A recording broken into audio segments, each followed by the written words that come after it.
6월 24일 정치부회 시작합니다. 최근 남북 간 긴장이 고조되면서 북한이 대남 전단에 이어서 민감한 확성기 카드까지 꺼내들었죠. 설치 사흘 만인 오늘 대남 확성기 전체를 도로 철거했습니다. 16일 만에 공식 석상에 등장한 김정은 북한 국무위원장이 대남 군사 행동을 전격 보류시켰기 때문인데요. 덕분에 한껏 고조되던 군사적 갈등도 일단은 숨고르기에 들어갔습니다. 하지만 군사행동 철회가 아니라 보류이기 때문에 국면은 언제든 바뀔 수 있고요. 그만큼 상황 관리가 중요한 때이기도 합니다. 자세한 얘기는 잠시 뒤에 신 반장 발제 때 짚어보겠습니다. 반가워요. 오늘 강재영 반장이 함께했는데 네. 내일이 이제 6.25 70주년이고요. 조금 전에 얘기했지만 지금 이제 남북 간 긴장이 많이 높아진 상황이잖아요. 남북 접경지대에 다녀왔다면서요? 네, 그렇습니다. 북한과 강하나를 사이에 두고 있는 접경 지역에 사는 주민들의 이야기를 담아왔는데요. 그래요? 잠시 후 현장 브리핑에서 전해드리겠습니다. 좋습니다. 기대해 볼게요. 코로나 얘기 잠깐 해보면요. 오늘도 신규 확진자가 50명을 넘겼는데 특이한 사례가 있습니까? 지금 방문 판매 업체와 요양시설 등을 중심으로 코로나 집단 발병 사태가 그렇죠. 이어지고 있습니다. 네. 이번엔 자동차 동호회에서 집단 감염이 발생을 했는데요. 자전거 동호회죠? 네, 자전거 동호회에서 네, 발생을 네, 했습니다. 네. 이 동호회는 지난 15일 서울 여의도 한강 부근에서 모임을 가졌는데 네. 10명 가운데 4명이 확진되고 지금 접촉자 가운데 1명이 추가로 감염이 되어 있는 상태입니다. 네, 좋습니다. 지금 그 5명이 동호회 관련해서 네. 이제 확진이 된 거군요. 역시 이제 방심할 수 없는 상황인 것 같고요. 내려가서 본격적으로 얘기해 보죠. 네. 갑시다.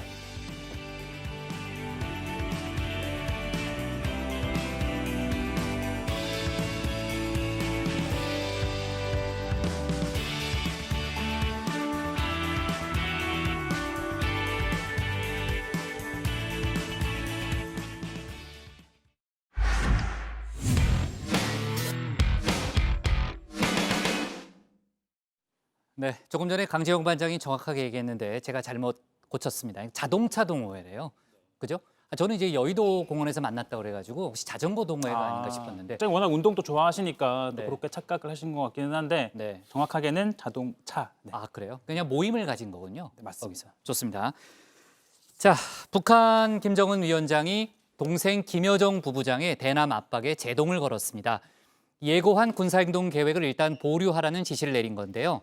지시가 나온 후에 최전방 지역에서는 확성기가 철거되기 시작했고요. 아마 전체가 다 철거됐다는 보고가 조금 전에 있었습니다. 노동신문 등 매체에서도 대남 비난 기사가 사라졌습니다. 북한의 이런 갑작스러운 태도 변화를 두고 여러 가지 해석이 나오고 있는데 관련 소식을 신혜원 반장이 분석해봤습니다.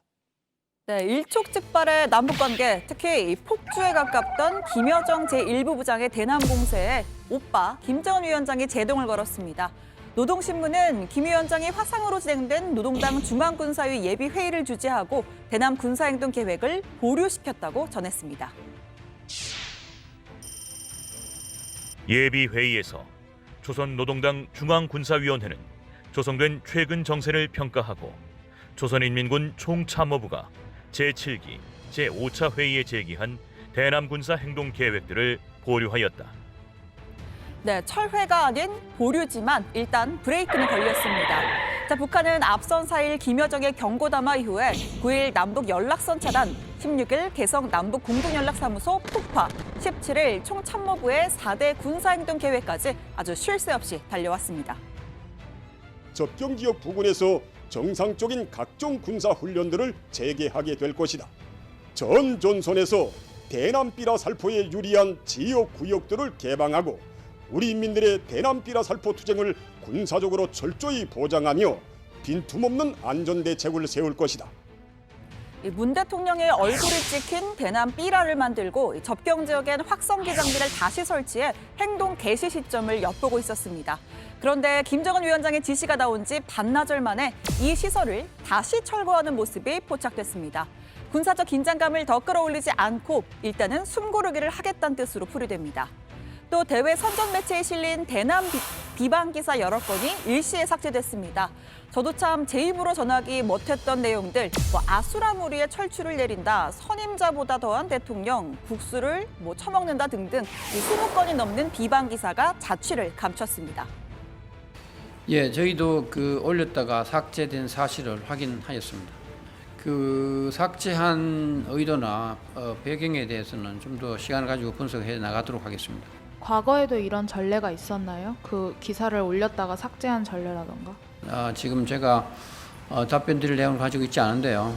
다시 한번 분석해 보도록 하겠습니다. 네, 금일 북측의 보도를 보았고 이 보도를 면밀하고 신중하게 검토하고 있으며 상황을 지켜보겠습니다. 이 갑작스러운 북한의 태도 변화를 두고 여러 가지 해석이 나옵니다. 우선 더 이상의 군사적 긴장 고조를 막고 자신들에게 절대적으로 불리한 확성기 심리전까진 가지 않겠다는 의도도 있을 겁니다. 자, 그리고 해군 항공모함을 서태평양에 배치하고 전략 폭격기 B-52 편대가 동해안까지 진출하는 등 이 미국의 전략 자산이 한반도에 전개되는데 부담을 느꼈을 수도 있을 겁니다. 또 큰 틀에서는 두 남매의 의도적인 치고 빠지기라는 해석도 있는데요. 동생인 김여정이 남북 관계를 긴장으로 몰고 가는 배드캅, 나쁜 경찰 역할을 맡고 이어서 김정은 위원장은 언제든지 대화에 나설 수 있는 굿캅, 좋은 경찰 역할을 맡았다는 겁니다. 그래야 향후 관계 복원을 꾀할 때 문 대통령을 다시 만나 회담도 하고 할 수가 있을 테니까요. 자, 김정은 위원장이 공식 석상에 나온 건 지난 7일 노동당 정치국 회의 주재 후 16일 만입니다. 당시에 정치국 회의에서도 오직 경제 이슈만 언급했습니다. 백두혈통이라고 그러는 자기네들 그런 어떤 용어상으로 김정은 위원장의 그런 절대적인 신임을 받으면서 실질적인 그런 어떤 위인자로서의 권한을 행사하고 있기 때문에 그러면 김정은 위원장은 왜 김여정을 내세워서 이런 행동을 할까? 실질적인 악역은 그 밑에서 담당을 하고 나중에 최종적인 남북관계 개선이나 어떤 북미관계 개선이나 어떤 정책적인 변화가 올 때는 위원장의 이름으로 해서 그 위상을 더 확고히 하겠다, 뭐 그런 부분이 있지 않겠나 싶습니다. 자, 북한의 행보에 여야의 분석도 엇갈립니다. 민주당은 북한의 보류 조치를 환영하는 동시에 남북 대화 재개를 촉구했습니다. 반면 미래통합당은 이제라도 현실을 직시하고 남북 관계를 새로 짜야 한다고 목소리를 높였습니다. 남북의 정부와 국민 모두 인내심과 서로를 존중하는 지속적인 대화, 적극적인 교류 협력을 통해서만 종국적으로 한반도 평화 체제를 만들어낼 수 있습니다. 그런 의미에서 김정은 국무위원장의 군사조치 보류를 저희 당은 환영합니다.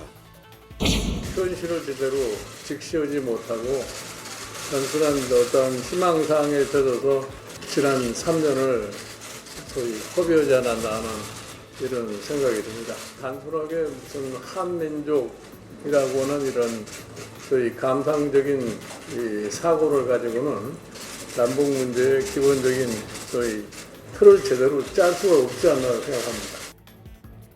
김정은 위원장이 총참모부의 군사계획을 기각한 게 아니라 보류했다는 점도 주목해봐야 합니다. 반대로 생각하면 승인이 떨어지는 순간 언제든 대남 군사행동에 나설 수 있다는 뜻이겠죠. 자, 중앙군사위 본회의에 상정할 주요 군사정책 토의안도 심의했다라고 밝힌 만큼 추가적인 카드가 나올 가능성도 배제할 수는 없습니다. 이날 예비회의에서 핵과 미사일 개발을 책임져온 이병철의 참석 사실을 공개한 것도 의미심장한 대목입니다. 자, 들어가서 조금 더 분석해 보겠습니다. 오늘 청와대 발전 이렇게 정리합니다. 김정은 군사행동 보류 지시, 확성기 비난 기사 없애는 북한입니다.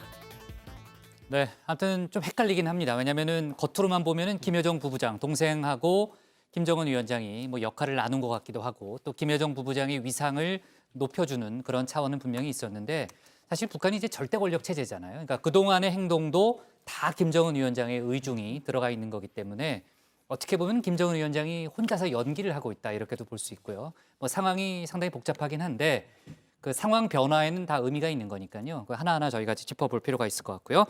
북한의 행동이 하루 만에 싹 달라졌다 이렇게도 볼 수 있습니다. 어제까지만 해도 접경 지역에 확성기를 설치했고요. 또 대남 삐라를 뿌리겠다고 공언했잖아요.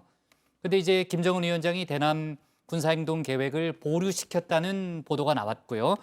그 북한의 이후 조치도 김정은 위원장의 지시에 따라서 아주 빠르게 진행이 됐죠. 네, 그렇습니다. 최근 그 남북 관계가 경색되는 국면에서도 김정은 위원장의 모습을 드러내지 않았었는데요. 그렇죠. 네. 16일 만에 그 공개 활동에 나섰습니다. 당 중앙군사위 예비회의를 열고 대남 군사행동 계획을 보류하라 이렇게 지시를 했습니다. 동생인 김여정 노동당 제1부부장이 한껏 끌어올린 대남 압박 수위를 김 위원장이 조금 조절하는 모양새입니다. 네, 자, 전에 이제 정치부회의랑 이름이 비슷한 정치국회의는 저희가 얘기해봤는데 예비회의라는 거는 저는 처음 들어보는 것 같은데요. 그 예전부터 많이 알려진 그런 회의예요? 뭐 일단 당 우위 국가인 북한에서는 당이 네. 그 노동당이 그 인민군을 통제를 하는데요. 네. 이를 담당하는 핵심 조직이 당 중앙군사위원회입니다. 그렇죠. 그러니까 최고 책임자는 김정은 위원장이고요. 네, 그렇습니다. 이 회의를 통해서 군사 분야의 모든 정책과 활동 방향을 결정을 하는데 불과 한 달 전 열린 4차 회의에서 핵과 미사일 개발을 주도한 이병철을 중앙군사위 부위원장으로 승진을 시키기도 했었습니다. 그런데 김정은 위원장이 5차 회의, 그러니까 본회의가 아닌 예비회의에서 대남 군사행동 계획 보류를 지시를 했습니다. 통일부는 이 예비회의라는 게 과거에는 보도된 적이 없었기 때문에 매우 이례적으로 보고 예의주시하고 있다 이렇게 설명을 했습니다. 아, 예비회의라는 것이 처음 보도됐다고 지금 통일부가 설명했군요. 예, 그렇습니다. 그러니까 저도 들어본 적이 없어요. 정치부회의에서는 한 번도 거론되지 않았던 그런 회의고요.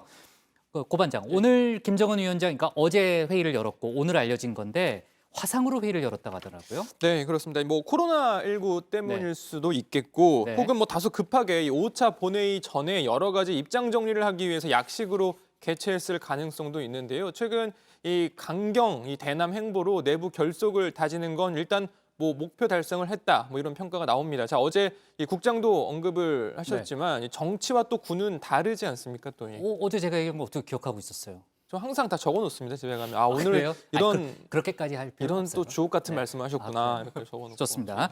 지나가면서 한 얘기인데 어떻게 또 그걸 기억하고 있었군요.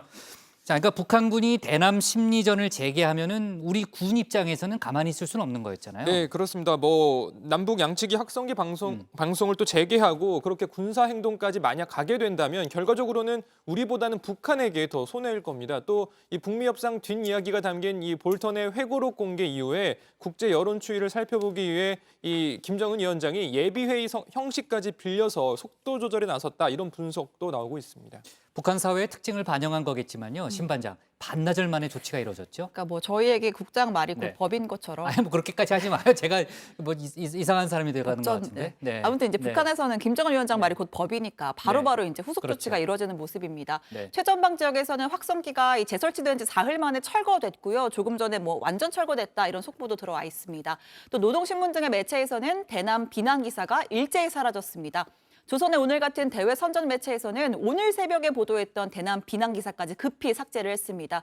북한의 입장 선회가 좀 전격적으로 이루어진 거 아니냐 좀 이렇게 추측을 해볼 수 있는 대목이고요.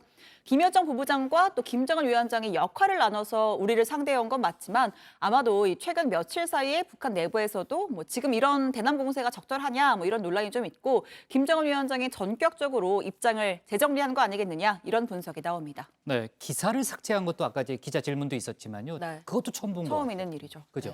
네. 약간 자존심 문제일 수도 있잖아요. 네. 사실 글쎄 기사를 말이에요. 지운다는 거는 네. 바로 지웠더라고요. 네, 예비회의도 그렇고 네. 전부 이례적인 조치인 것 같고요.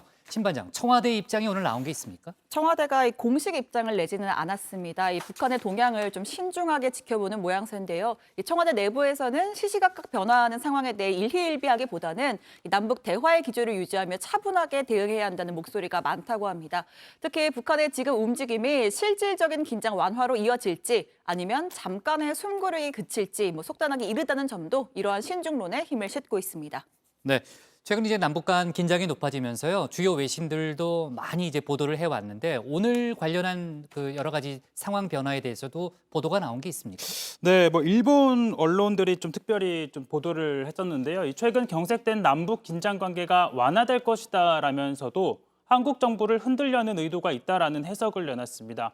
자, 요미우리 신문은요, 뭐 북한은 삐라에 대한 대항 조치라고 하지만 실제로는 한미의 양보나 또는 뭐 북한 내부 단속을 겨냥한 것이란 견해가 지배적이다라고 분석을 했고요. 자, 교도통신 역시 이 최종적으로 군사계획 실행을 보류할지는 불명확하다라면서 이 한국의 문재인 정권을 흔든 다음 태도를 확인하려 할 가능성도 있다라고 뭐 분석을 했습니다. 네, 제가 뭐 선입견이 있어서 그런지 모르겠는데 일본 쪽에서는 한반도 상황이 조금 긴장 국면으로 갔으면 하는 그런 바람이 있는 것 같다 이런 느낌도 좀 들어요. 전반적인 이제 반응들을 보면요. 최 반장, 미국 쪽에서도 반응이 있었습니까? 잠시만요. 국장 말씀하신 걸 좀 네. 적어놓고 저도. 이제 적지 마요. 적지 적으면 말까요? 안 돼요. 네. 네, 미국 측 반응 좀 네. 소개를 해드리면요. 뭐 백악관이나 국무부 공식 반응은 아직 나오진 않았습니다. 뭐 다만 이 마크 네퍼 미 국무부 한국 일본 담당 동아태 부차관보가 한 세미나에서 관련 입장을 밝혔는데요. 자, 외교의 문은 열려 있고 우리는 진심으로 2018년 6월로 돌아가고 싶다. 그러니까 북미 정상회담이 열렸던 그 시기를 말하는 거죠. 이제 그때로 돌아가고 싶다는 데 대해 한국과 관점이 통일돼 있다라고 말했습니다. 자, 세미나에서는 이 북한이 한국이나 미국의 대선 직전에 원하는 것을 얻으려 해왔고, 자, 이번에도 11월 미국 대선을 기다릴 것으로 보이냐라는 질문도 나왔는데요. 이 네퍼 부차관보는 즉답을 하는 대신에 이 11월 대선을 목전에 뒀던 2000년 10월의 북미 상황을 거론했습니다. 자, 역사를 보면 북한은 미국 대선에 관여하려는 것 같다라는 걸 보여준다라면 사실상 인정하는 듯한 발언을 했습니다. 2000년 10월이요. 그러니까 맞습니다. 당시에 조명록이죠. 북한 국방위 부위원장이 미국에 가서 당시 이제 올브라이트 국무장관을 만났잖아요. 그때 상당히 이제 급진전되는 그런 분위기였는데 이제 연말에 이제 공화당으로 정권 교체가 되면서 흐지부지된 그런 사례가 있습니다. 아마 최 반장이 그때 일을 얘기하는 것 같고요.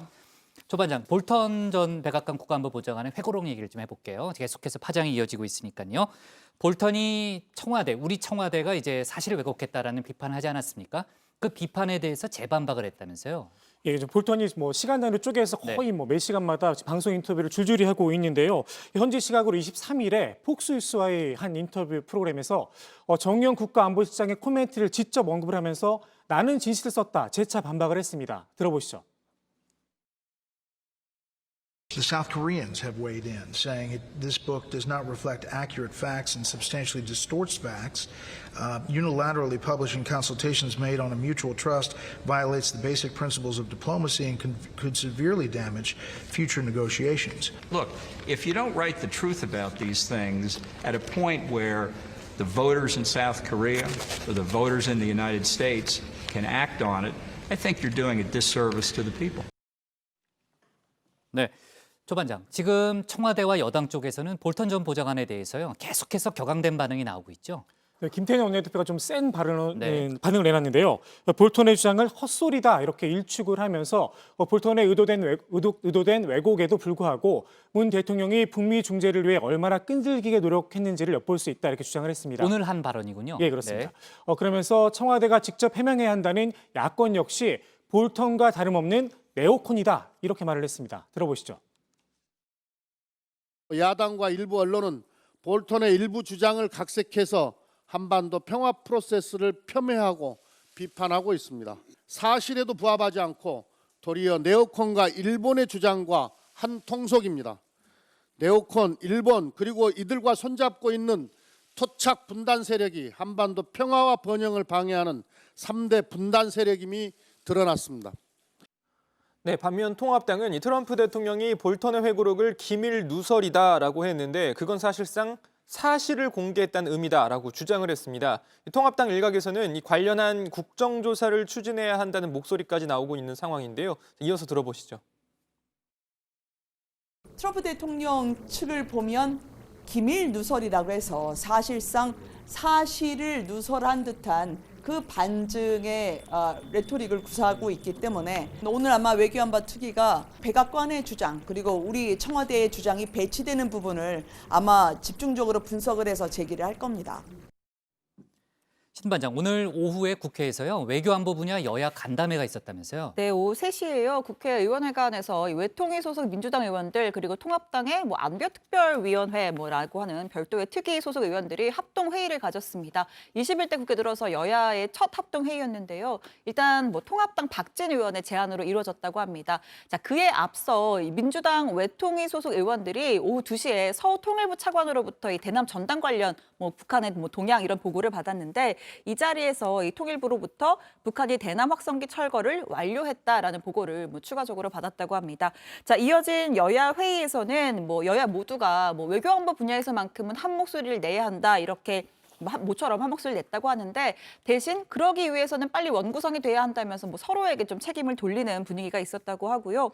또 민주당 외통위 간사인 김영호 의원이 통일부를 질책하는 발언이 좀 많이 나왔다라고 했습니다. 그래요? 이제 대북 전단 관련해서 통일부가 좀 엄정 대처를 해야 하는데 제 역할을 측에서 충분히 하지 못했다. 원론적인 대응을 하고 있다 보니 이에 대해서 질책을 했다. 이런 얘기가 있기도 했습니다. 네, 조금 전에 이제 신 반장이 여야가 그 합동 회의를 하는 또 첫 번째 그런 자리라고 했는데 잠시 뒤에 이제 고 반장 발제 때 짚어보겠지만은 지금 이제 상임위가 따로 돌아가고 있잖아요. 그런 점에서는 오늘 그 회의가 또 정치적으로는 또 의미가 있었던 것 같습니다.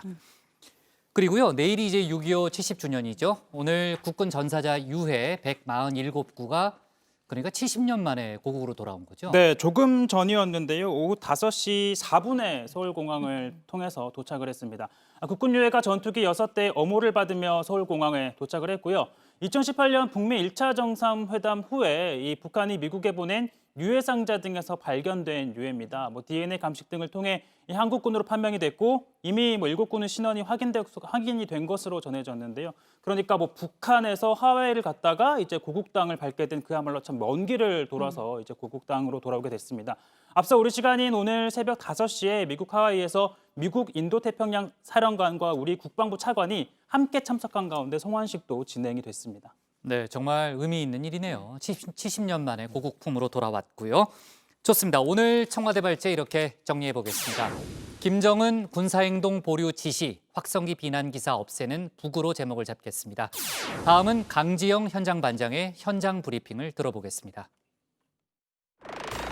안녕하세요. 현장 브리핑의 강지영입니다. 저는 지금 북한과 강하나를 사이에 두고 맞닿아 있는 경기도 김포시 월곡면 보국원리에 나와 있습니다. 이것은 2015년도 북한 포격 도발이 있었을 당시에 주민들에게 이렇게 대피 명령이 내려졌던 곳이기도 한데요. 최근 들어 남북 관계의 긴장감이 높아지면서 실제 마을의 분위기는 어떨까요? 제가 직접 알아보겠습니다. 그런 건 아니에요. 없어요. 그런 걸 한 5년 전에 그때 대피소 한번 가서 3일 있었던 게 그뿐만이야. 그전에도 그런 것도 없었고 그렇게 뭐 큰 다양은 뭐 없어서 크게 뭐 이렇게 피해본 거라서요.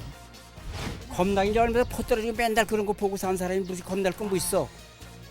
보국원리의 주민들은 예상외로 정말 침착한 반응이었습니다. 바로 옆 동네 성동 1위로 이동을 해봤는데요. 보시면 마을 입구에 이렇게 대북전단 살포를 중단하라는 현수막이 걸려 있습니다. 과연 이곳의 반응은 또 어떨까요? 여기서 뿌렸다고만 그러는데 글쎄 어디서 뿌린 건지 뭐 보지도 못했죠. 경찰들도 요즘 며칠째 지금 요 넘어서 경비 쓰고 그러더라고요. 편안하기 위해서는 좀 뿌리지 말았으면 좋은데 대북전단 살포 이전에는 뭐 그냥 평등하게 그냥 지내고 있었죠. 뭐. 산 넘어 이북인데 문제가 생기면 우리도 골치 아픈 거지 뭐요. 걱정은 되고 고민이 많지. 한쪽에선 과장된 언론 보도로 주민들의 불편만 커졌다는 불만도 있었습니다. 그러니까 우리 동네가 방송이 나가니까 이 동네 와서 어떻게 사냐고 그래요. 아, 왜 텔레비에 자꾸 나오냐고. 미치겠어. 오지 말아요 좀 제발. 이 동네 못 살게 만들 일 있나. 한편 접경 지역 관광지에서 식당을 운영하는 분들은 관광객이 줄었다며 어려움을 호소했는데요. 코로나19에 남북 긴장감까지 더해지면서 엎친 데 덮친 격으로 더 심각해진 상태라는 겁니다. 좀 많이 떨어졌는데 2, 3년 전에도 그때도 대북전단 살포 때문에 그때도 좀 떨어졌던 것 같아요. 코로나가 없었음에도 불구하고. 그분들 뭐 표현의 자유는 알겠는데 저희도 뭐 이게 생계가 위협받으니까 좀 자제해 주셨으면 하는 바람이에요. 접경 지역 주민들을 직접 만나 이야기를 들어봤습니다. 좀 더 자세한 얘기는 들어가서 전해드리겠습니다. 지금까지 현장 브리핑의 강정희였습니다. 네, 정말 들어왔네요. 좀 전에 들어가서 얘기한다더니. 네. 강 반장, 지금 이제 접경 지역까지 가서 취재를 하고 왔는데 아까 보니까 그 현장에서 항의도 받고 그랬던 모양이에요. 네, 실제로 가보니까 막상 이렇게 현장 취재를 가보면 보도되는 뉴스의 흐름과 온도차가 느껴질 때가 종종 있었는데요. 그렇죠. 이번에도 자료 조사를 할 때만 해도 접경 지역 주민들의 불안감이 크지 않을까라고 생각했는데 막상 가보니 대체로 담담한 분위기였습니다. 오히려 마을 주민들은 언론사에서 너무 불안감을 조성한다며 불만을 토로하거나 인터뷰를 거절하는 분들이 꽤 있었습니다. 그래도 여러 불편을 주는 대북전단 살포는 금지해야 된다. 이런 의견은 공통적이었습니다. 그렇군요. 저희는 이제 비교적 차분하게 진행하는 편이긴 한데 저희도 이제 참고를 해야 되겠네요. 네, 그렇습니다. 취재할 때요. 그리고 대북전단을 이유로 지금 보복을 언급했던 북한도 물론 오늘 약간의 이제 양상이 바뀌긴 했죠. 조금 전에 신 반장 발제 저희가 짚어는 봤는데 지금 최북단, 그러니까 민통선 지역 주민들의 입장은 글쎄요, 뭐 긴장감은 가시지는 않는 거 아니에요, 지금요? 지금 민통선의 통일촌 이장님과 추가로 저희가 통화를 해봤는데요. 대북전단 살포로 불안감이 크기 때문에 정부에서 꼭 막아달라는 당부를 전해왔습니다. 직접 들어보시죠. 여태까지 지금도 큰 불안감이 많이 이제 컸는데 오늘 그 뉴스를 보니까는 그 북한에서 좀 보류를 한다. 그래서 조금 좀 안도하고 있는데 그 말뿐인지 지금 그래도 주시하고 있어요. 대북 전단을 날리면은 우리 피해 보는 건 민정선 안에 주민들이 제일 피해를 많이 보잖아요. 일단은 이 비상이 걸려갖고 출입이 통제가 되고 또 한참 농사철인데 농사일도 못하고 다 지와 있어야 되니까는 그게 손해가 많고 대북 전단을 뿌리지 못하게 정부에서 막아야죠. 그렇군요. 자, 주민들의 대북 전단 살포 중단 요구가 이렇게 큰데요. 지금 탈북민 단체는 어쨌든 강행하겠다는 입장이잖아요. 그저께는 이미 살포했다 이런 주장도 했고요. 이재명 경기지사가 오늘 긴급 수사를 지시했다면서요? 네, 이재명 지사는요, 이 경기도 특사경에 이 도민의 생명과 안전을 돈벌이 수단으로 활용하는 행위에 관용이란 없다라면서요. 관련 단체의 전단 살포 즉시 수사 개시를 지시했습니다. 자, 이에 따라 관련 단체 대표를 중심으로 경기도 행정명령 위반 사실 여부에 대한 내사에 들어갔는데요. 앞서 경기도는 연천군과 포천시 등 접경지 5개 시군을 오는 11월 30일까지 이 위험구역으로 설정하는 행정명령을 발동을 한 상태입니다. 네, 좋습니다. 강 반장 고생했어요. 네. 다음번 현장 취재 내일 아니에요? 네, 내일입니다. 그래요. 내일 또 기대해 보겠습니다. 다음은 고석승 반장의 발제를 들어보겠습니다.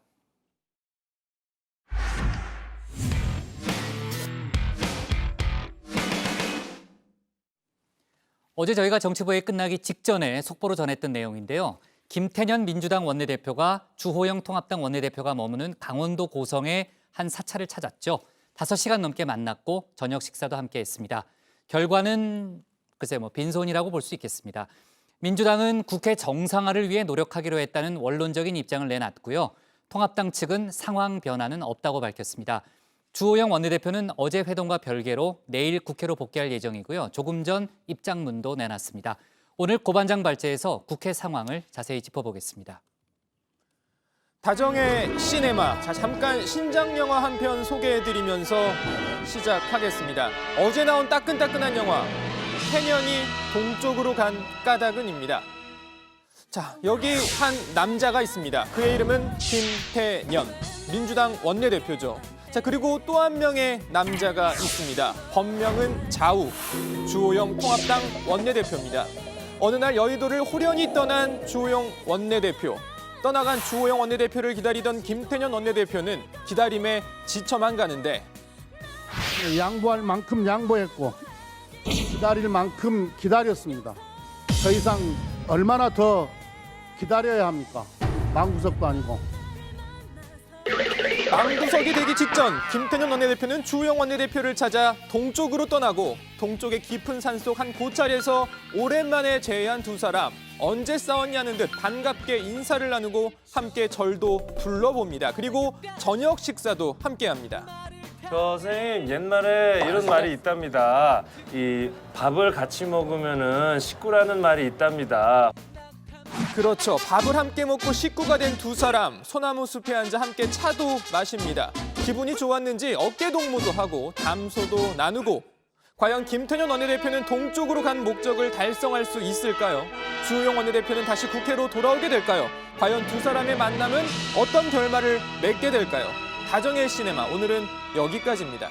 자, 그런데 결말은 생각보다 일찍 공개됐습니다. 두 사람이 어제 헤어진 직후에 민주당이 기자들에게 문자 메시지를 보냈습니다. 저도 받았는데요. 자, 밤 10시 17분에 왔습니다. 두 사람은 오후 4시 45분부터 9시 58분까지 회담을 가졌다. 두 사람은 회담에서 국회 정상화를 위해 노력하기로 했다.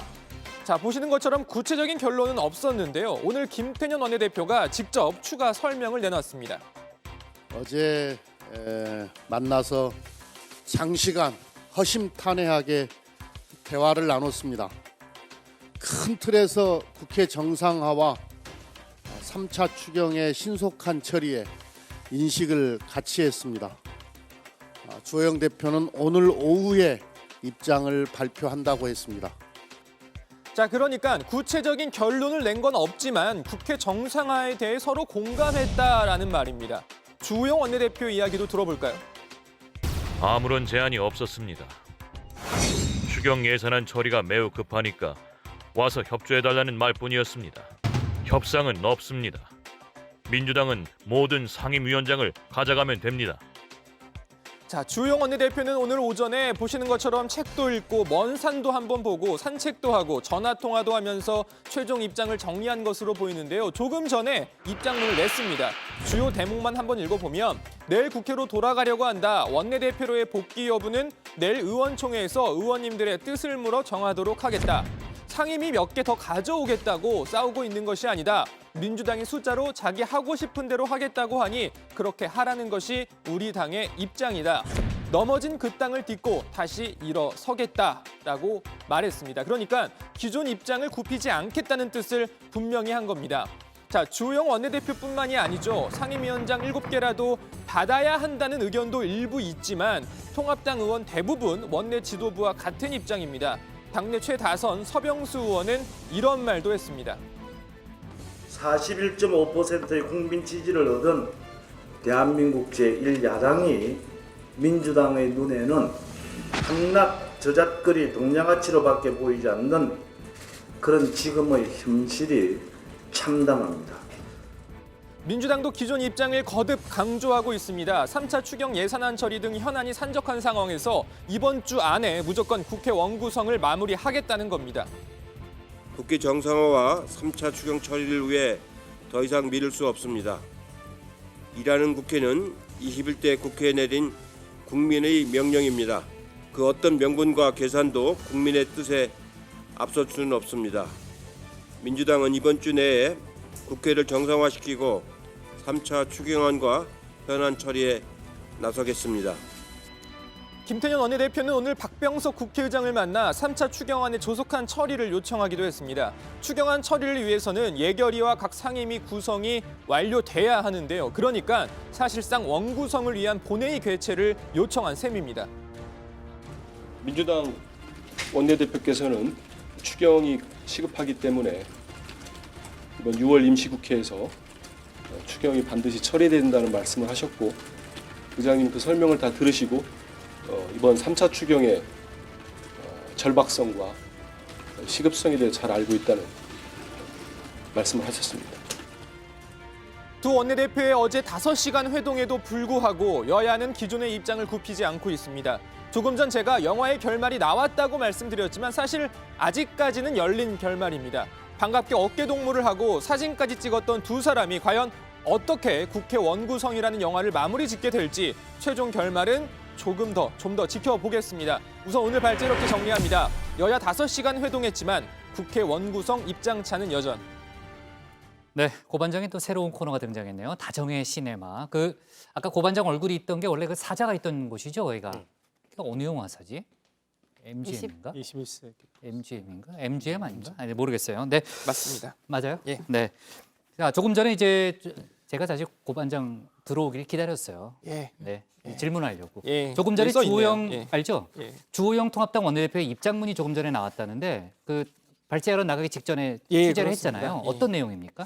네, 일단 이 내용을 보면요. 이 페이스북에 올렸습니다. 기존 입장과 비슷합니다. 우선 내일 국회로 돌아가서 원내대표의 복귀 여부는 내일 의원총회에서 의원들의 뜻을 물어 정하도록 하겠다고 했고요. 국회에 제출되어 있는 3차 추경안과 관련해서는 시급한 코로나19 경제위기 극복용이 아니라 여기저기 흩어져 있던 불효불급한 사업 예산을 모아 땜질한 것이다. 꼼꼼히 들여다보겠다라고 말했습니다. 또 이 상임위원장 자리에 대해서는 민주당 하고 싶은 대로 하라라고 하면서 국민은 안중에 없는 거대 여당 폭주에 따른 국정 파탄의 책임도 전적으로 여당이 져야 할 것이다라고 주장했습니다. 네, 그러니까 내일 복귀는 하지만 원구성 협상은 하지 않겠다는 그런 분명한 의지를 또 밝혔네요. 그렇다면 이제 뭐 나중에 또 저희가 짚어보겠지만 민주당이 18개 상임위를 다 가져갈 수도 있고 아니면 뭐 11대 7로 가져갈 수도 있고 그건 이때 뒤에 다시 한번 좀 얘기를 해보고요. 조 반장, 어제 두 사람이 5시간 동안 만났다는 거 아니겠습니까? 그런데 결과론적으로는 조금 전에 이제 주호영 원내대표의 입장문도 저희가 봤지만 소득은 없었네요. 네, 그렇습니다. 민주당에 따르면 오후 4시 45분부터 9시 58분까지 만남을 가졌습니다. 5시간이 넘는 건데요. 두 사람은 화엄사 경내에서 만난 뒤에 절을 나와 인근 식당으로 자리를 옮겨서 대화를 이어갔습니다. 어제 저녁 식사에 이어서 커피도 함께 마셨다는 소식이 전해진 뒤에는 뭔가 논의가 잘 풀리는 것 아니냐 이런 전망도 잠깐 나왔습니다. 사진상으로 보면 다른 걸 마신 것 같기도 한데 하지만 결과적으로는 여야 모두 기존 입장만 반복하고 이견을 좁히지는 못한 것으로 보입니다. 다른 게 뭐예요? 즐거움을 마시는 아, 그래요? 같은데요. 아, 좋아요. 네. 아주 화기애애한 걸 네. 보니까. 네, 계속 이어가겠습니다. 예, 이 김태년 원내대표가 이 주호영 원내대표 이 두 사람이 각각 내놓은 발언을 한번 보면요, 네. 이 김 원내대표는 국회 정상화의 인식을 같이 했다라고만 밝혔고요, 주호영 원내대표는 민주당의 새로운 제안도 없었고 3차 추경안 처리에 협조해달라는 말만 했다라고 밝혔습니다. 자, 그리고 이 주호영 원내대표에 따르면 어제 회동에서 주 원내대표가 다시 한번 이 법사위를 법제위와 사법위로 나누는 안을 제안했다고 하는데요. 주호영 원내대표는 김태년 원내대표도 반박을 하지는 못하더라라고 하면서 다만 지금 둘로 나누면 둘 중 하나는 내놓아야 하는데 그러기는 싫은 것 같다라고 말했습니다. 네, 어쨌든 그건 주호영 원내대표의 주장입니다. 주장이니까요. 예, 주장. 네, 김태년 원내대표의 발언도 다를 수도 있죠. 예. 그렇죠? 김태년 원내대표가 오늘 김종인 통합당 비대위원장을 별도로 만났다면서요, 신반장. 네, 오늘 오후에요. 김태년 원내대표가 김종인 위원장 찾아가서 면담했습니다. 원구성 등 국회 정상화 그리고 3차 추경안 처리 협조를 당부했는데요. 김종인 위원장이 원구성 협상은 주호영 원내대표가 복귀하면 알아서 논의해라라고 이야기를 했다고 합니다. 오늘 회동과 관련해서 이 통합당 김은혜 대변인이 브리핑을 했습니다. 잠깐 들어보시죠. 김태년 원내대표가 전에 비해 달라진 대안이나 준비가 추가로 된 것은 없어 보였습니다. 일방적인 통보 이상도 이하도 아니었던 것 같다. 자, 어제 저희도 얘기했지만은 문재인 대통령이 3차 추경의 중요성 또 필요성을 계속해서 피력하고 있잖아요. 오늘 정부가 3차 추경의 예산안의 중요성에 대해서 다시 한번 국회에 요청을 했다면서요. 네, 그래서 이제 홍남기 부총리가 직접 국회를 찾아왔는데요. 자, 홍 부총리는 박병석 국회의장을 만났습니다. 국회에서 3차 추경 예산안 심사 착수가 안 돼서 굉장히 안타깝고 또 속이 타들어간다라고 호소를 했고요. 그러면서 다음 달 예산을 집행할 수 있도록 다음 주 주말까지는 꼭 통과시켜야 한다고 간절히 말씀을 드린다라며 전례 없이 신속하게 심사를 해주면 최대한 경제 위기에 기묘하게 실탄으로 쓰겠다라는 입장을 밝혔습니다. 네. 자, 내일 주호영 통합당 원내대표가 복귀하면 어떻게 상황이 펼쳐질지 모르겠는데 일단은 지금 이제 통합당이 원구성 협상은 안 하겠다고 얘기를 했기 때문에 민주당이 18개 상임위원장 자리를 그냥 다 가져갈 가능성도 있는 거잖아요. 그렇죠? 오히려 높은 거 아니에요? 지금 조금 그게? 아마 논의를 해봐야 될 것 같은데 네. 국회에서 이게 지금 예결위에서 예산이 통과되려면 네. 그 전에 상임위 심사가 있잖아요. 그렇죠. 그럼 또 상임위 구성이 돼야 된다는 얘기인데 그렇죠. 네. 지금 예결위만 구성한 다음에 그게 통과가 네. 되는 건지 네. 상임위 심사가 다 이루어져야 되는 네. 건지 좀 지금 봐야 될 것 같습니다. 그래요. 내일 저희가 또 심층적으로 좀 더 예. 다뤄볼 부분이 있는 거군요. 좋습니다. 정치권의 다른 얘기도 해보겠습니다. 오늘 통합당 초선 의원들의 공부 모임이 있었는데요.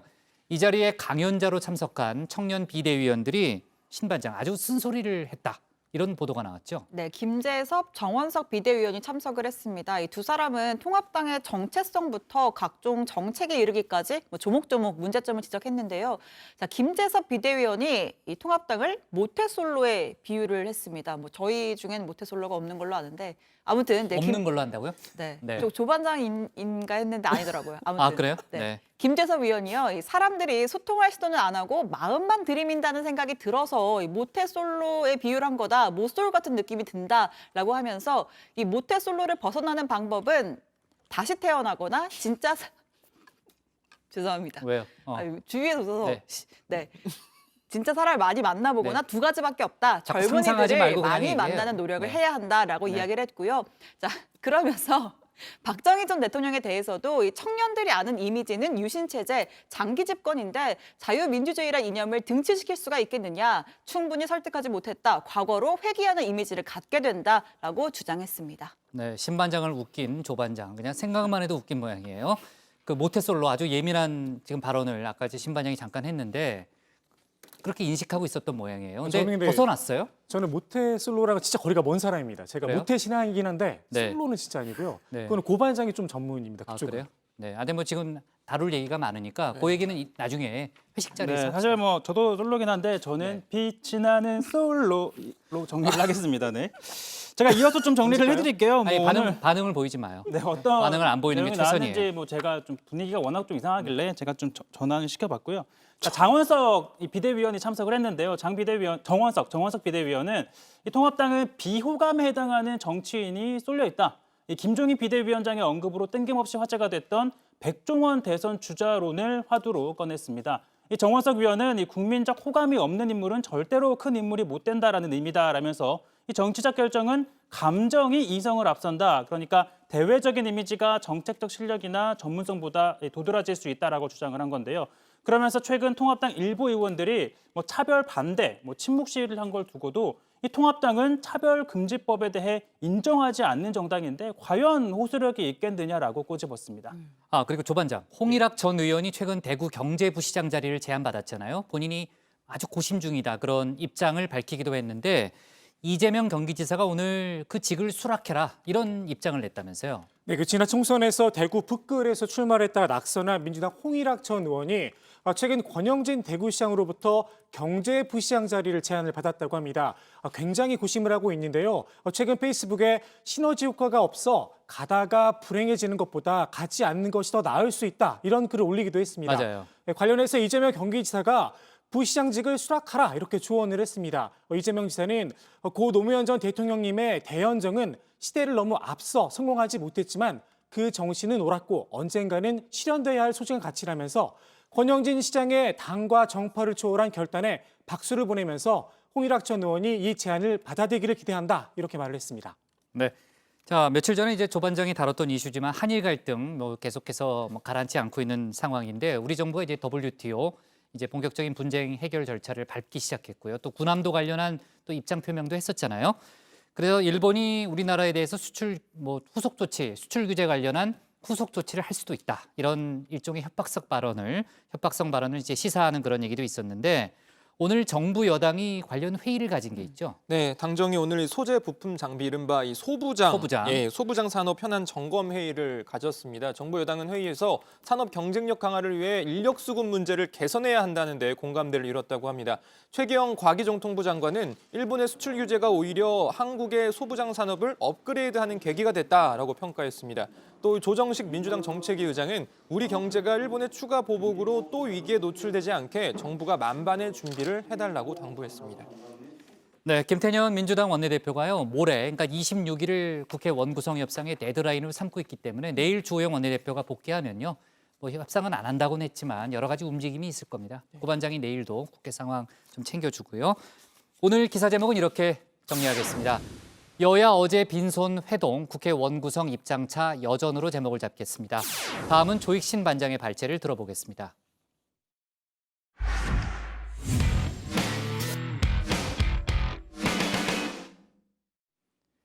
얼마 전 당명을 바꾸기로 한 미래통합당이 이번엔 당사 이전을 검토하고 있습니다.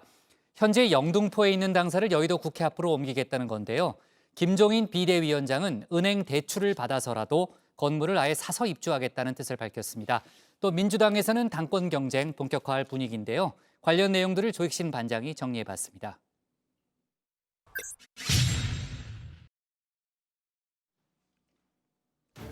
다시 들썩이는 집값에 서민들의 아우성이 커지고 있습니다. 문재인 정부가 들어선 이래 21번이나 부동산 대책을 내놨지만 백약이 무효한 듯합니다.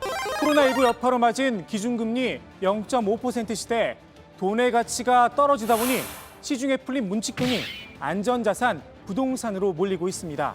한 부동산 전문가는 정부의 부동산 정책을 이렇게 평가했습니다. 불난 집에 기름을 부으며 물을 뿌리는 격이라고 말입니다. 정말로 그럴까요? 문재인 정부의 부동산 성적표입니다. 3년 만에 서울 중위 가격 6억 600만 원에서 9억 2천만 원, 52%나 올랐습니다. 한 채당 3억 원 이상 값이 뛴 건데 박근혜 정부 때 2배 수준입니다. 지금까지의 부동산 정책, 국토 정책, 세제 정책을 관장했던 장관들은 물러나야 됩니다. 제가 볼 때는.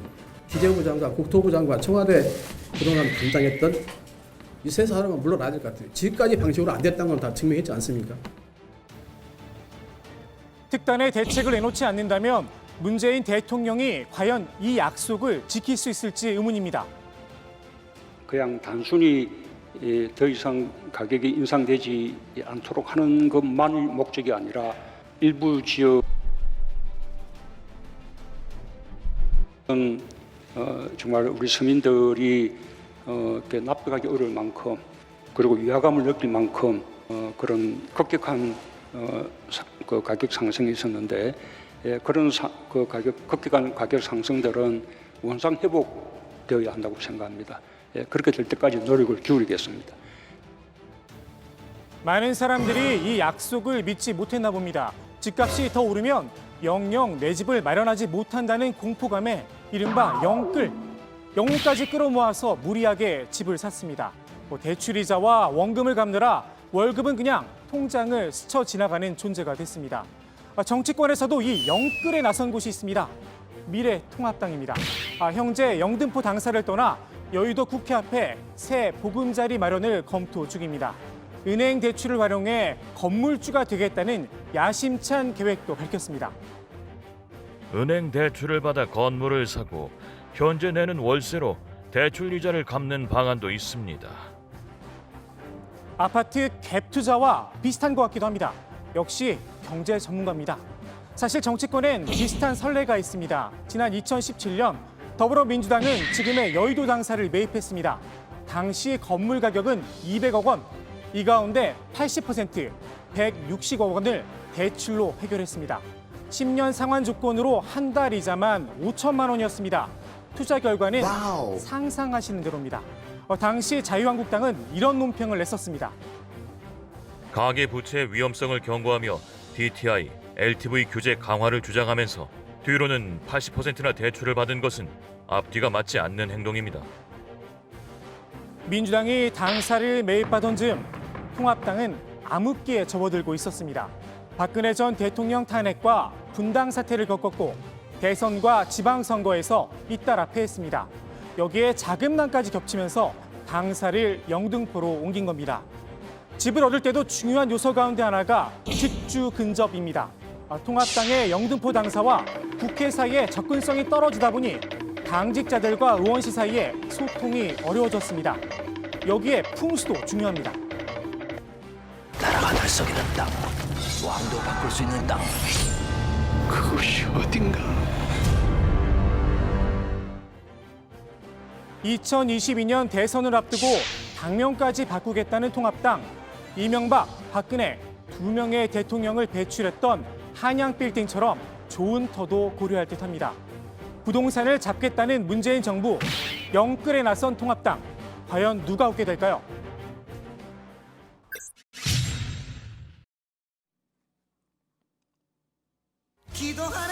두 손을 맞잡고 간절히 기도를 드리는 더불어민주당 이낙연 의원. 신실한 모습에 기도 제목이 사뭇 궁금하기까지 합니다. 국회 개원 조찬 기도의 자리였으니 나라 걱정이었을까요? 세계적 감염병 확산과 경제 위기가 전례 없는 일인 것처럼 그에 대한 정치의 대응도 전례 없는 일입니다. 우리 위원회는 우리 정치가 예전에 경험하지 못한 일을 했습니다. 우리 위원회의 활동 보고가 훗날의 정치에 참고 혹은 반성의 자료가 된다면 그것도 다행이겠습니다. 그래도 저는 국난극복위원회의 활동을 보람으로 기억할 것입니다. 이 의원이 오늘로써 민주당 코로나 특위 활동을 마무리했습니다. 사실상 본격적인 당권 도전 모드로 전환을 한 겁니다. 이달 안에 공식 출마 선언까지 하려고 했지만 당 안팎의 사정을 고려해서 시기를 늦췄습니다.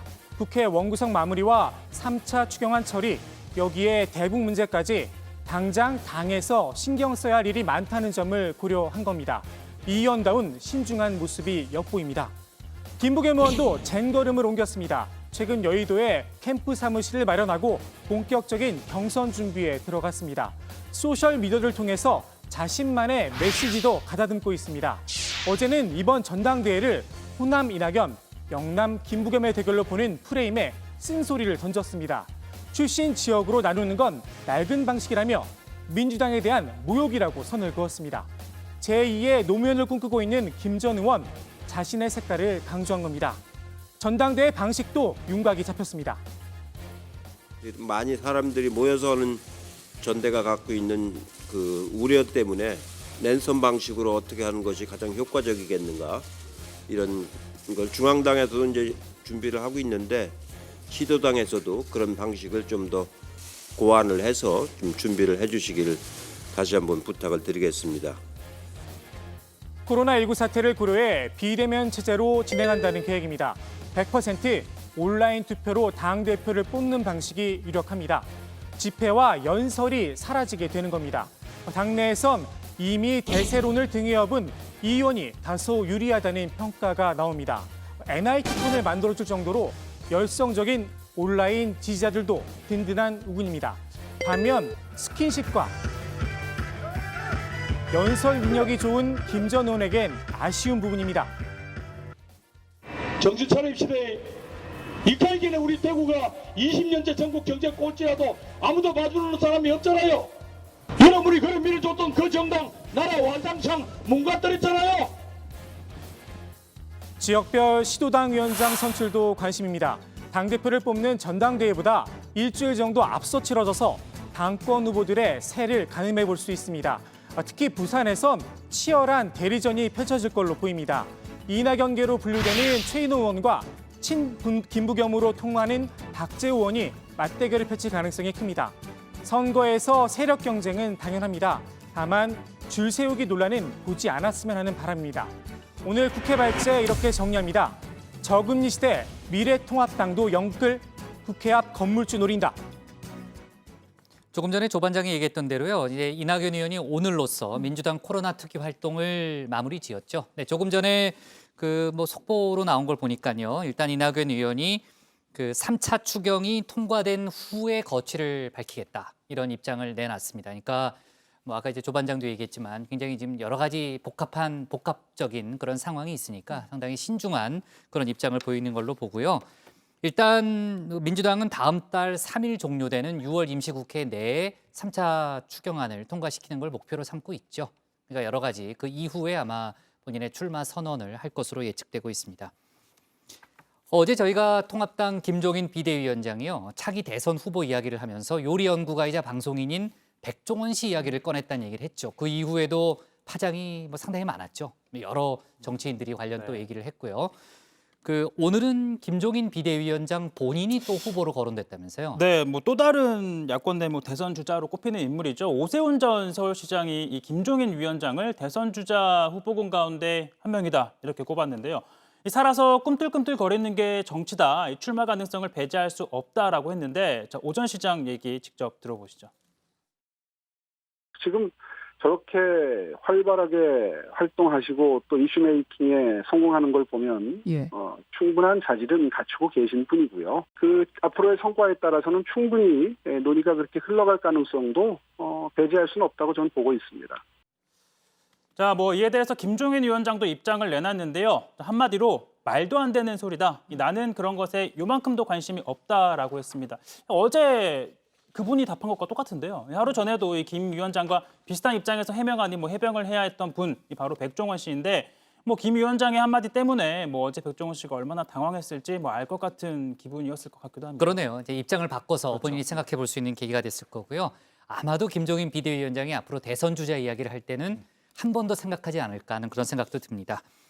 자, 그리고요. 앞서 다정에서도 저희가 얘기를 했지만요. 그 오늘 수요 집회가 있었는데요. 보수단체가 집회 장소를 선점하는 바람에 28년 만인가요? 그러니까 장소를 바꿔서 수요 집회가 진행됐죠.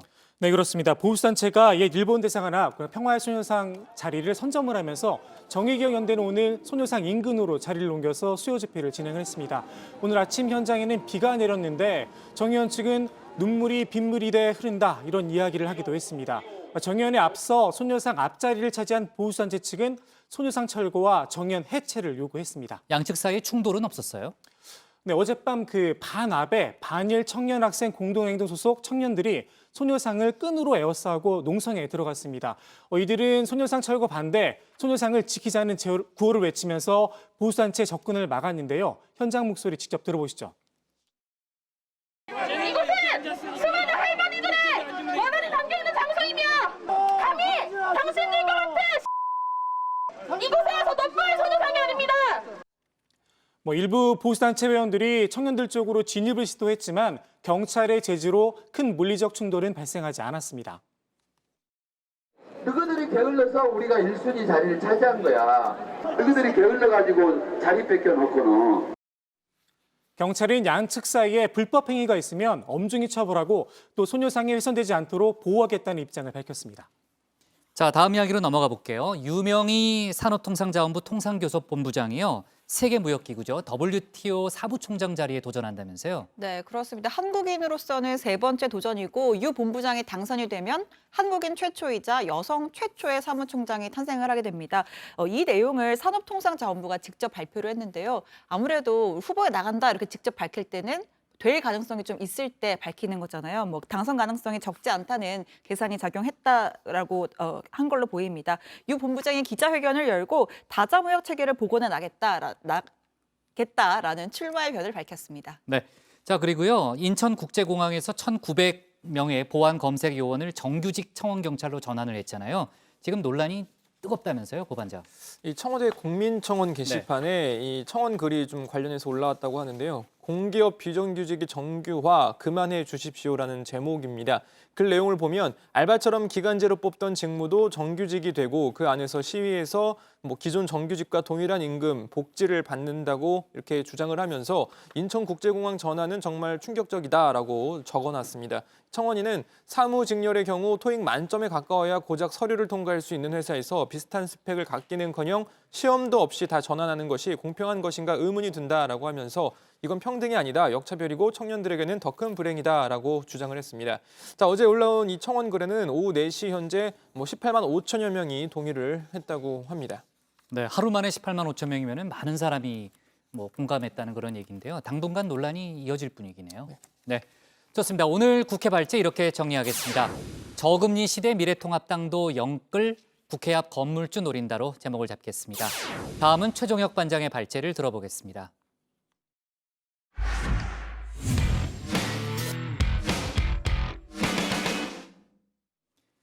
이재용 삼성전자 부회장의 경영권 승계 의혹에 대한 수사심의위원회가 모레 열립니다. 검언유착 의혹 사건에 대한 전문수사자문단도 윤석열 검찰총장의 결정에 따라 소집이 됐고요.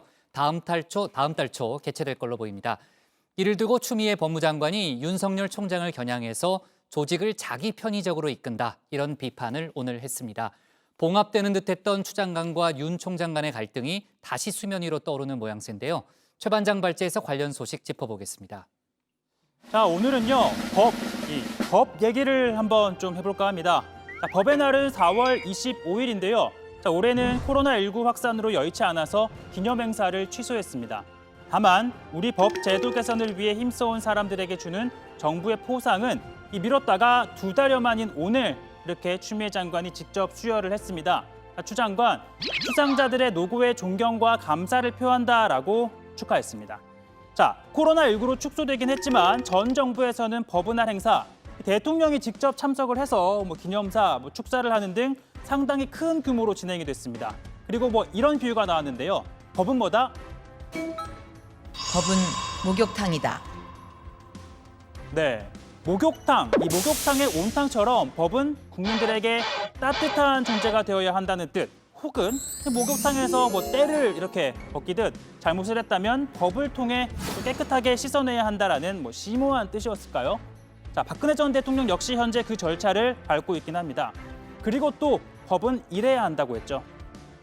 법대로 하자는 이야기가 강자가 약자를 위협하는 수단이 아니라 약자가 스스로를 지키는 안전판이 될 수 있어야 합니다.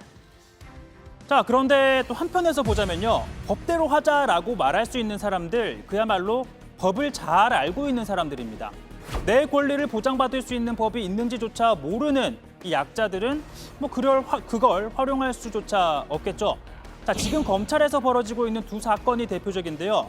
자, 이재용 삼성전자 부회장의 불법 승계 의혹 사건, 그리고 검언유착 의혹 사건입니다. 자, 이 부회장은 수사심의위원회 소집을 요청해서 받아들여졌고요. 자, 검언유착 의혹의 당사자인 이모 기자도 전문 수사자문단을 요청해달라는 진정을 내서 검찰총장이 이를 수용했습니다. 자, 이 두 가지 제도 모두 검찰 외부의 의견을 들어보고 또 검찰은 그 결정을 존중하는 방식인데요. 과연 법을 잘 모르는 사람들이었다면 이 같은 제도가 있는지 또 활용할 수 있었을까요? 자, 이 두 제도는요. 검찰 내부 편향을 바로잡겠다, 또 검찰이 독점한 기소권을 견제하겠다는 취지로 도입이 됐는데 세부 사항은 조금씩 차이가 있습니다. 자, 먼저 위원의 경우에는요. 수사심의위는 사회 각계 전문가들이 참여하고 이 자문단 같은 경우에는 검사와 형사법제도 전문가가 참여합니다. 그러니까 검찰 내부 인사의 참여 여부가 조금 다르고요. 선정 방법도 다릅니다. 수사심의위는 기존에 구성되어 있는 250명 가운데 15명을 무작위로 추첨을 하지만 이 자문단은 대검과 수사팀이 각각 추천을 하면 그 가운데에서 총장이 위촉을 합니다. 물론 총장의 의견이 반영될 여지가 있는 부분이죠. 자, 심의 방법 역시 이렇게 사건 당사자의 참여 여부에서 좀 차이가 납니다. 다만 두 제도 모두 공개되지 않습니다. 참여하는 위원들이 누군지도 알 수 없고요. 심의 내용 또한 결과만 담길 뿐 수사심의위나 자문단 위원들이 어떤 의견을 내고 또 어떤 논의를 했는지 깜깜입니다. 결국 결과가 어떻게 나오든 정치적으로 민감한 사건에 대해서는 공정성 시비에 휘말릴 가능성이 크다는 거겠죠. 그러다 보니 추미애 장관 이렇게 말합니다. 권한을 위임받은 자가 오히려 그 위임받은 것을 각종 예규 또는 각종 규칙을 통해서 위임의 취지에 반하도록 자기의 편의적으로 조직을 이끌어가기 위해서 법 기술을 부리고 있다 하는 점 어제 오늘 벌어지고 있는 겁니다. 대단히 유감으로 생각하고요. 자, 그 위임받은 자 바로 윤석열 총장을 말할 겁니다. 여권의 사법부 검찰 때리기 계속되고 있는데요. 통합당이 참석하지 않고 있지만 법사위는 잇따라 전체 회의를 열고 기관 보고를 받고 있습니다. 어제의 법사위는요, 마치 법원에 대한 청문회장을 방불케 했는데 특히나 이 재판을 놓고서 말입니다. 한명숙 전 총리 재판에 있어서 참으로 아쉽게 생각한 부분이 있습니다. 제 지적에도 일리가 있지 않겠습니까? 판사님들께서 인권에 관한 감수성이 굉장히 좀 미약하지 않는가 하는 생각을 많이 했습니다. 검사는 그 사건에 대한 수사를 계속하고 있었던 겁니다. 증거를 계속 수집을 하고 거의 강제수사 가깝게 재소자를 불러서 조사를 하고 그런 재판을 했던 거거든요. 자, 법사위는요, 오늘도 열렸습니다. 자, 오늘은 감사원 업무 보고였는데 검찰에 대한 감사원 감사를 문제 삼으며 우회적으로 검찰을 비판했습니다. 자, 민주당 박주민 의원, 자, 2018년 감사 결과 이 검찰 내에 3개 조직을 폐지해야 한다라고 지적을 했지만 아직까지 이게 이행이 되지 않았다라는 점을 문제 삼았습니다. 자, 열린민주당 김진애 의원은요, 이 검찰에 대한 감사원 감사 내용이 너무 자잘하다라고 지적을 했는데요. 그러면서 어제에 이어 또다시 검찰총장도 국회에 출석해야 한다라고 주장했고 통료 의원도 이렇게 거들었습니다. 감사원은 바로 여기 나와 있듯이 업무 보고 하고 계시고 경찰도 업무 보고 하고 있는데 검찰은 업무 보고를 하고 있지 않습니다. 어떻게 생각하십니까? 이 부분에 대해서. 검찰에서 국회에 와서 업무 보고를 하는 사항 여부에 대해서는 다른 기관에서 말씀드리기 좀 이해하겠습니다. 반드시 검찰 업무 보고를 받아야만 되겠다는 김진애 의원님, 반드시 검찰 업무 보고를 받아야겠다는 그 말씀을 존중합니다. 자, 사실 이 민주당 이해찬 대표가 윤석열 꺼내지 말라 이렇게 함구령을 내린 이후에 여권 내에서 제기된 사태로는 좀 가라앉는 분위기입니다. 다만 여전히 윤 총장을 바라보는 시각은 싸늘한데요. 민주당 김두관 의원, 윤 총장이 장모의 혐의나 이 야당의 비리 관련 사건은 수사하지 않는다. 법꾸라지를 넘어서 법뱀장어라는 이 신조어를 만들어야 할 수준이라고 비꼬았습니다. 자, 이런 가운데 윤석열 검찰총장에 대한 국민들의 평가 좀 엇갈리고 있는데요. 성인 500명을 대상으로 한 여론조사 결과입니다. 윤 총장이 직무를 잘 수행하고 있다라고 답한 응답 45.5%, 잘못한다라는 응답 45.6%였습니다. 지지 정당별로는 통합당 지지층과 무당층에서는 잘한다는 응답이, 민주당과 정의당 지지층에서는 대체로 잘못한다라는 응답이 더 높게 나왔습니다. 자, 오늘 발제 이렇게 정리합니다. 깜깜이 심이 맡겨지는 삼성 불법 승계 검언 유착 의혹입니다. 이재용 삼성전자 부회장에 대한 수사심의위원회가 이번 주에 모레 열리는 거죠, 최 반장? 이번 주 금요일에 열립니다. 네. 그래요? 최 반장이 취재 좀 해요. 비공개인데요? 아, 그 비공개는 취재 안 할 거예요? 뭐 아무래도 여기 있는 사람들 중에서는 제가 좀 제일 빛이 나니까 네, 제가 하는 게 낫겠죠. 네. 아니 빛이 나다니요. 빚이 있습니다. 빚이. 네, 아무튼 좀 그렇고요. 네, 제가 하겠습니다. 네. 네, 비공개라도 어떻게 취재할 수 있는 방법이 있는 거 그럼요. 아니에요? 충분히 취재원을 통해서 뭐 하는 거고 뭐 네. 비공개 회의 결과는 나올 테니까 그건 제가 전달하도록 하겠습니다. 좋아요. 자, 오늘 이제 추미애 법무장관이요, 윤석열 검찰총장이 검찰을 자신에게 유리하게 이끌고 있다. 상당히 비판의 강도가 센 발언 아니에요? 네, 그렇습니다. 이 추미애 장관은 오늘 법의 날 정부포상 전수식을 진행했는데요. 축사를 하는 과정에서 사실상 윤석열 총장을 염두에 둔 듯한 그런 발언을 한 겁니다. 직접 들어보시죠. 과거와 돌이켜보면, 비교를 해보면 우리 법치는 상당히 많은 진전을 이루었습니다. 이제 그것을 제대로 하기 위해서 제가 하는 일은 가장 불신을 많이 받고 있는 검찰 개혁이라 할 수가 있습니다. 그 권한을 위임받은 자가 오히려 그 위임받은 것을 각종 예규 또는 각종 규칙을 통해서 위임의 취지에 반하도록 자기의 편의적으로 조직을 이끌어가기 위해서 법 기술을 부리고 있다 하는 점, 어제 오늘 벌어지고 있는 겁니다. 네, 윤석열 총장을 직접 언급하진 않았지만 최근 두 사람 사이의 갈등을 빚었던 이 한명숙 전 국무총리와 관련한 진정 사건, 그리고 검언유착 의혹 사건에 대해 전문 수사 자문단을 소집한 것 등을 문제 삼은 것으로 풀이가 됩니다. 앞서 한 전 총리 진정 사건의 경우에는 이 대검 감찰부에서 진행하라는 이 추미애 장관의 지시를 받아들이고, 또 문재인 대통령이 두 사람에게 서로 협력하라고 당부를 하면서 갈등이 봉합되는 듯했지만 다시 긴장 관계가 이어질 가능성이 커 보입니다. 네, 좋습니다. 미안해요. 아닌데. 딴 생각하신 거. 딴 생각 아니에요. 속보를 보고 있었어요. 오늘은 속보. 분명합니다. 코로나. 예, 알겠습니다. 그건 제가 주로 하는 건데. 아, 그래요? 예. 알았어요. 자, 코로나 상황 좀 짚어볼게요. 조 반장, 지금 이제 사흘 연속 확진자 수가 늘고 있죠? 네, 그렇습니다. 오늘 0시를 기준으로 신규 확진자 숫자가 51명으로 늘었습니다. 지역별로 보면 서울이 11명, 경기도 5명 등 수도권이 19명이었고요. 대전에서 8명이 추가로 또 발생을 했습니다. 서울과 대전 모두 방문 판매 업체와 관련한 감염자가 계속 늘어난 탓입니다. 특히 방역당국에 따르면 지난 15일 서울 여의도 한강 부근에서 자전거가 아닌 자동차 동호회 모임이 있었는데, 이와 관련한 5명이 어제 오늘 확진 판정을 받은 것으로 확인이 됐고요. 감염 경로 및 접촉자에 대한 검사는 현재 진행이 되고 있습니다. 네, 해외에서 유입된 20명 가운데 12명은 검역 과정에서 확진됐고, 나머지 8명은 입국한 뒤에 자가격리 중에 확진됐습니다. 경기, 부산, 대구, 경북, 전북 등 전국 곳곳에 흩어져 있긴 하지만 방역당국은 검역과 격리 단계에서 확인이 돼서 지역사회 노출은 발생하지 않아서 확산 가능성은 높지 않을 것으로 보고 있습니다. 다만 중국에서 입국한 확진자가 1명이 있는데요. 질병관리본부에 따르면 중국에서 유입된 환자는 지난 4월이 마지막이었는데 약 2달여 만에 중국발 확진자가 나온 겁니다. 특히나 중국에서도 최근 베이징을 중심으로 확진자가 계속 늘고 있는 상황이라서 방역당국은 해당 입국자에 대한 역학조사를 진행하고 있다고 밝혔습니다. 최근 이제 중국이 북경 베이징을 중심으로 해서 지역 감염이 200명 넘게 보고가 됐고, 또 그 이외에 스촨성이나 아니면 후베이성에서도 환자가 일부 보고가 되고 있어서 이 중국 입국자에 대해서는 오늘 아마 역학조사가 진행 중입니다. 그래서 중국에서의 어떤 동선이나 방문 지역 또는 중국 이외의 다른 지역을 또 체류하고 마지막으로 들어오는 게 중국일 수도 있기 때문에 그런 점들을 좀 세부적으로 확인해서 추가적으로 브리핑할 때 말씀드리도록 그렇게 하겠습니다. 어제 저희가 그 속보로 짚었던 내용이죠. 부산항에 입항한 러시아 선박 관련 상황은 어때요, 최 반장? 네, 부산항 감천부두에 입항한 이 해당 선박과 관련해서는요, 인근에 접안 중이었던 다른 선박 선원 1명이 추가로 확진 판정을 받았습니다.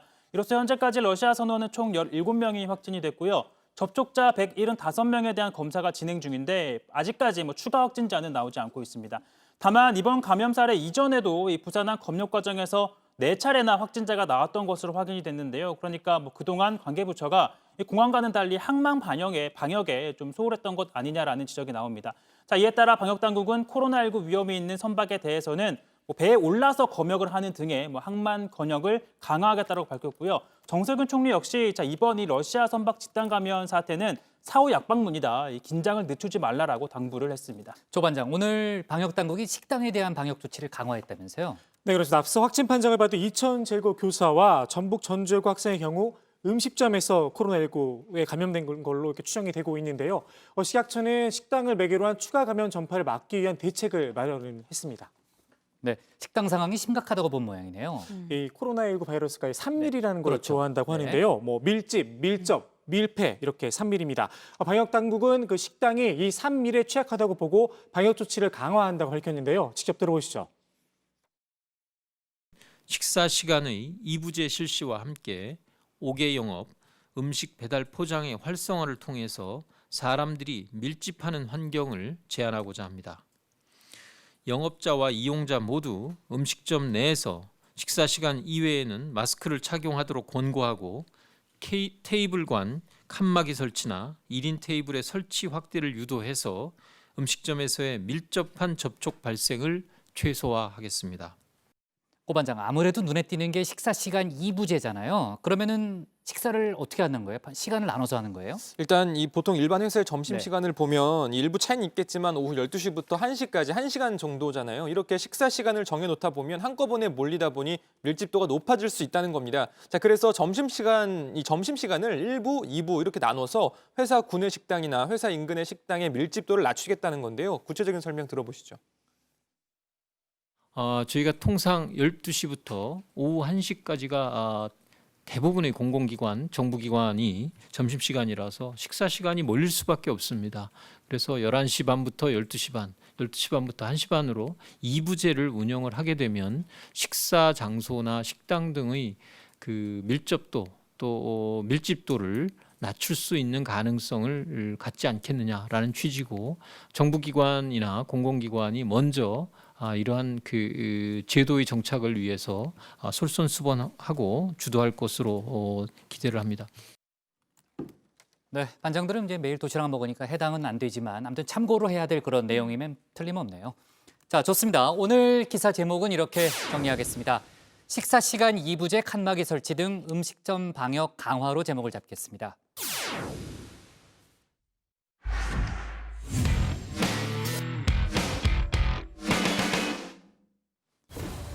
네, 오늘 저희가 고른 한 컷은 28년 만에 자리 옮긴 수요 집회입니다.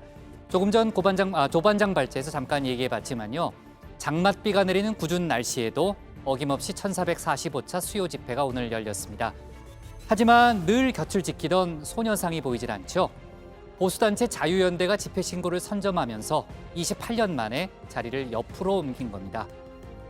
앞으로 7월 중순까지는 기존 자리에 자유연대 집회가 들어설 예정인데요. 시위의 자유는 누구한테나 열려 있지만 위안부 운동을 펼쳐왔던 곳에서 부디 역사를 왜곡하는 움직임은 있어서는 안 되겠습니다. 그러니까 1992년 1월이죠. 당시 일본 대사관 앞에서 시작해서 할머니들이 비가 오나 눈이 오나 싸우고 외쳐왔던 자리이기 때문입니다. 오늘 정치부에는 여기까지고요. 저희는 내일 오후 5시에 다시 찾아뵙겠습니다. 네, 수고했습니다. 고생하셨습니다. 그 식당 그거 잘 좀 지켜봅시다. 네. 다 도시락 먹죠, 다? 네, 저희는 매일. 화장실도 못 가고 일하고 있어요. 화장실은 잘 가던데. 병돼요, 병. 네.